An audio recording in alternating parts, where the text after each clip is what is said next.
My educational channel విద్యా ఉద్యోగ సమాచారానికి స్వాగతం.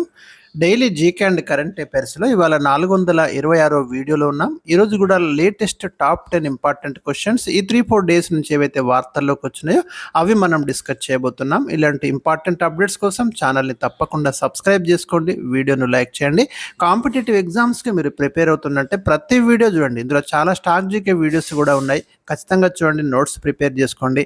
కరెంట్ అఫైర్స్లో కూడా మ్యాక్సిమం స్టాక్ జీకే ఇచ్చే ప్రయత్నం చేస్తున్నాను, అది కూడా మీరు చూడండి. మీకు ఎక్కడైతే ఒక లేటెస్ట్ కరెంట్ అఫైర్స్ నోట్ చేసుకోండి. పాత కరెంట్ అఫైర్స్ ఉన్నప్పుడు మీరు ఏం చేయండి అంటే అక్కడ ఏమైనా స్టాక్ జీకే పాయింట్ ఉంటే అది నోట్ చేసుకోండి, ఎందుకంటే ఇవి లేటెస్ట్ మారుతూ ఉంటాయి. కొంచెం మీరు జాగ్రత్తగా ఉంటూ ప్రిపరేషన్ చేయండి. ఇక ఈరోజు మనకి క్వశ్చన్ నెంబర్ 1, మీరు ఆన్సర్ తెలిస్తే మీరైతే ఒక్కసారి ఆలోచించుకోండి. నేను కొంత టైం తీసుకొని మీకు ఆన్సర్ డిస్ప్లే చేస్తాను. అస్సాం నూతన ముఖ్యమంత్రి ఎవరు? ఇప్పుడు అస్సాం అంటున్నాము, సరే ఇక్కడ అస్సాం వచ్చింది. అస్సాం నూతన ముఖ్యమంత్రి ఎవరు? కొత్త ముఖ్యమంత్రి. ఈశాన్య రాష్ట్రాలలో ఒక ముఖ్యమైన state Assam. Kaziranga national park మీకు అస్సాంలో ఉంటుంది. అదేవిధంగా ప్రపంచంలోనే అతిపెద్ద నదీ ద్వీపం మీకు మజూలి ద్వీపం అస్సాంలోనే ఉంటుంది. బ్రహ్మపుత్ర రివర్ అస్సాంలోనే ఉంటుంది. Red soils, tea garden of India అన్నీ ఈ రాష్ట్రానికి ఉన్నాయి ఆ ప్రత్యేకతలు. మరి ఈ స్టేట్కి సంబంధించి కొత్త సీఎం ఎవరు? మీకు ఆన్సర్ 30 ఉంటుంది ఇప్పటికే. సో ఆన్సర్ వచ్చేసి మనకు హిమంత బిశ్వ శర్మ. మే 12న ప్రమాణ స్వీకారం చేశారు, గుర్తుంచుకోండి. లేటెస్ట్ సీఎంస్ లిస్ట్ అంతా ఇచ్చేస్తున్నాను మీకు, గత వీడియోలో కూడా ఇచ్చాను. క్వశ్చన్ నెంబర్ 2, పుదుచ్చేరి నూతన ముఖ్యమంత్రి ఎవరు? ఇది కూడా ఆన్సర్ మీరు గుర్తుతెచ్చుకోండి.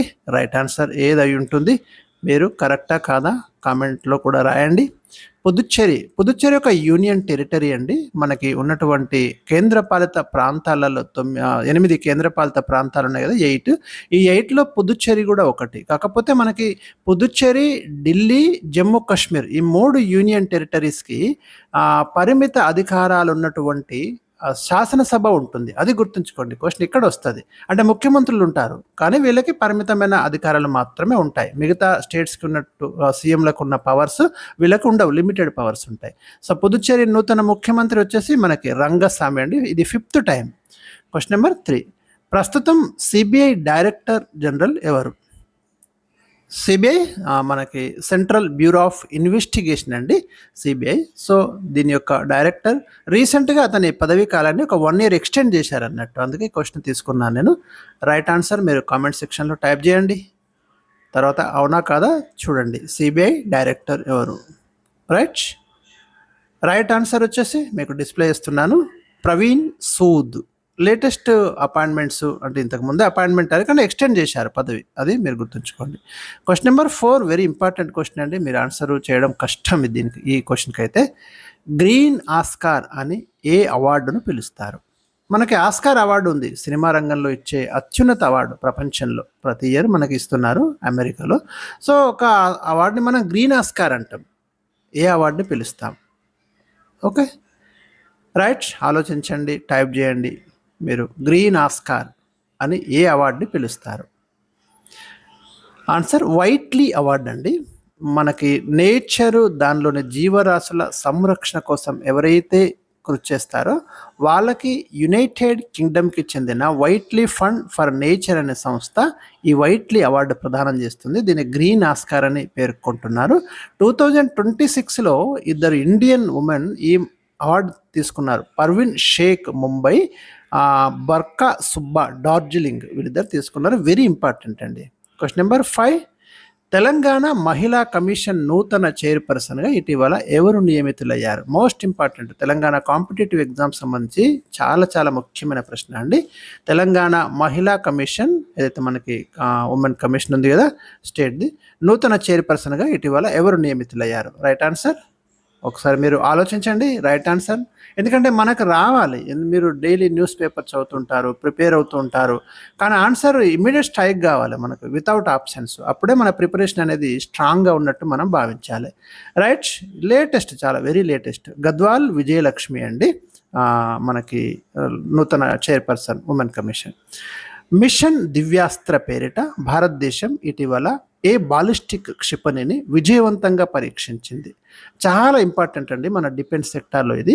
ఎందుకంటే ఇది ఒక inter continental ballistic missile, ICBM అంటాం. అంటే ఖండాంతర క్షిపణి, అవసరమైతే మీకు ఖండాలను దాటి కూడా వెళ్తుంది అన్నట్టు. 5,000 కిలోమీటర్ల రేంజ్ వరకు ఈ మిసైల్ మనం ప్రయోగించగలుగుతాం. అటు చైనా కానివ్వండి, పాకిస్తాన్ కానివ్వండి, చాలా కంట్రీస్ దీని యొక్క టార్గెట్లోకి వచ్చేసినాయి.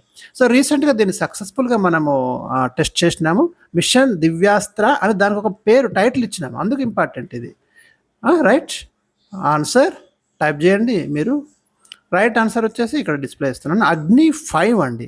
మిషన్ దివ్యాస్త్ర పేరిట దీన్ని టెస్ట్ చేసినాము. దీని ప్రత్యేకత ఏంటంటే మనకి మీరు ఇక్కడ చూడండి, ఇది multiple independently targetable reentry vehicle అండి, MIRV అంటాం. అంటే ఇది ఒకే టైంలో అనేక లక్ష్యాల మీద అనేక క్షిపణులను ప్రయోగిస్తుంది, అది దీని కెపాసిటీ అన్నట్టు. సో ఇప్పుడైతే మనకు చాలా పవర్ఫుల్ వెపన్ అనే మనం దీన్ని అనుకోవాలి. ఇక్కడ ఇచ్చాను ఆల్రెడీ, పరిధి 5,000 కిలోమీటర్లు, ఇంటర్ కాంటినెంటల్ బాలిస్టిక్ మిసైల్, ఖండాంతర క్షిపణి అంటాం కదా.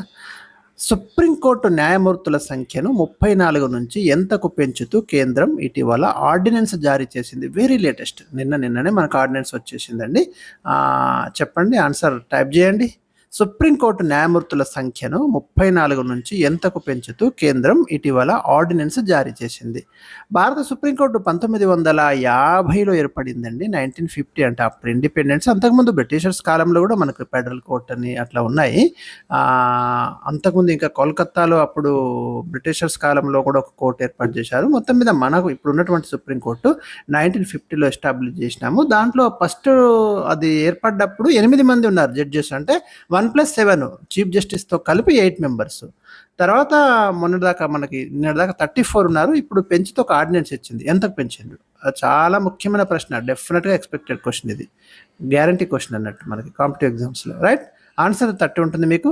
38 ఇందులో ప్రధాన న్యాయమూర్తి CJIతో కలిపి 38, అది గుర్తుంచుకోండి. 37+1 అన్నట్టు ఆర్డినెన్స్ ఇచ్చారు. ఆర్డినెన్స్ అంటే మనకి ఇప్పుడు పార్లమెంట్ సమావేశాలు లేదు కాబట్టి రాష్ట్రపతి ద్వారా ఆర్డినెన్స్ ఇస్తారన్నట్టు. అట్లా పార్లమెంట్ సమావేశాలు ఉంటే ఇది బిల్లు పెట్టేసి ఇమీడియట్ దాన్ని చేసుకోవాలి, పార్లమెంట్ ఆమోదం తీసుకోవాలి. 124(1) క్లాస్ అందులో మనకి ఉందన్నట్టు, సుప్రీంకోర్టు అనేది ఏ విధంగా నిర్మితమై ఉంటుంది, ఆర్టికల్ 124(1)లో మీకు ఉంటుంది. ఓకే, సుప్రీంకోర్టు న్యాయమూర్తుల జీతభత్యాలు ఎక్కడి నుంచి ఇస్తారు? భారత సంఘటిత నిధి, మనకి కన్సాలిడేటెడ్ ఫండ్ అంటాం కదా, ప్రముఖుల జీతభత్యాలన్నీ కూడా మనకి ఇక్కడ నుంచే ఇవ్వడం అనేది జరుగుతుంది.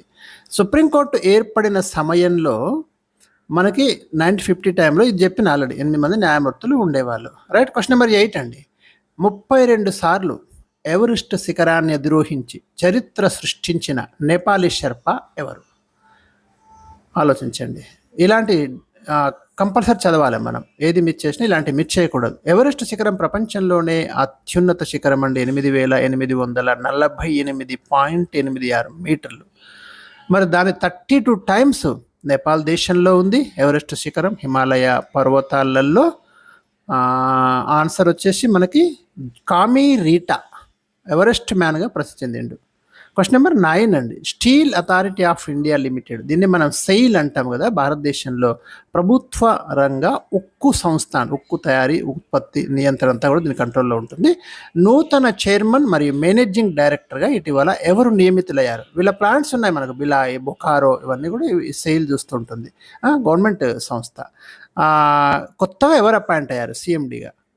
రైట్ ఆన్సర్, మీరు ప్రిపరేషన్లో ఉంటే డెఫినెట్గా ఆన్సర్ వస్తుంది. ఆన్సర్ వచ్చేసి మనకి డాక్టర్ అశోక్ కుమార్ పాండా. ఇక సెయిల్ ఎస్టాబ్లిష్డ్ 1973 అండి, 1973లో ఇది ఎస్టాబ్లిష్ చేయబడింది ఇయర్. Last question.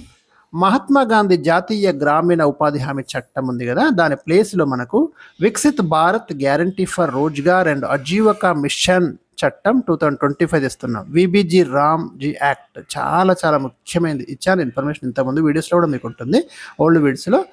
ఏ తేదీ నుండి ఇది అమల్లోకి వస్తుంది, ఎప్పటి నుంచి అమల్లోకి వస్తుంది, అది క్వశ్చన్. ఇక్కడ ఆన్సర్ టైప్ చేసుకోండి, కామెంట్ సెక్షన్లో తెలియజేయండి. రైట్ ఆన్సర్ వచ్చేసి మనకి July 1, 2026 నుండి ఇది అమల్లోకి వస్తుంది. కొన్ని మార్పులు ఏంటి అంటే 125 డేస్ పని ఇస్తారు ఇప్పుడు. ఇంతకుముందు 100 డేస్ ఇచ్చేది. ఒక ఫ్యామిలీకి ఒక ఇయర్‌లో 100 రోజులు ఇచ్చేది. ఇప్పుడు 125 డేస్ ఇస్తారు ఈ కొత్త చట్టంలో. అట్లాగే డైరెక్ట్ బెనిఫిట్ అంటే మనకి నేరుగా నగదు బదిలీ అంటాం చూడండి. మీకు ఎవరైతే పని చేస్తారో వాళ్ళ అకౌంట్‌లోకి డైరెక్ట్ అమౌంట్ వెళ్ళిపోతుంది. అది ఇక్కడ డీబీటీ ప్రాసెస్‌లో వెళ్ళిపోతుంది. పని కంప్లీట్ చేసినాక 7-15 డేస్‌లో కంపల్సరీ పేమెంట్ జరగాలి. ఇవి కొన్ని కీలకమైన మార్పులున్నాయి ఈ చట్టంలో. సో, ఇవి నేను ఈరోజు మీకు ఇచ్చినటువంటి టాస్క్ అండి. నెక్స్ట్ వీడియో కోసం వెయిట్ చేయండి. Thank you for watching.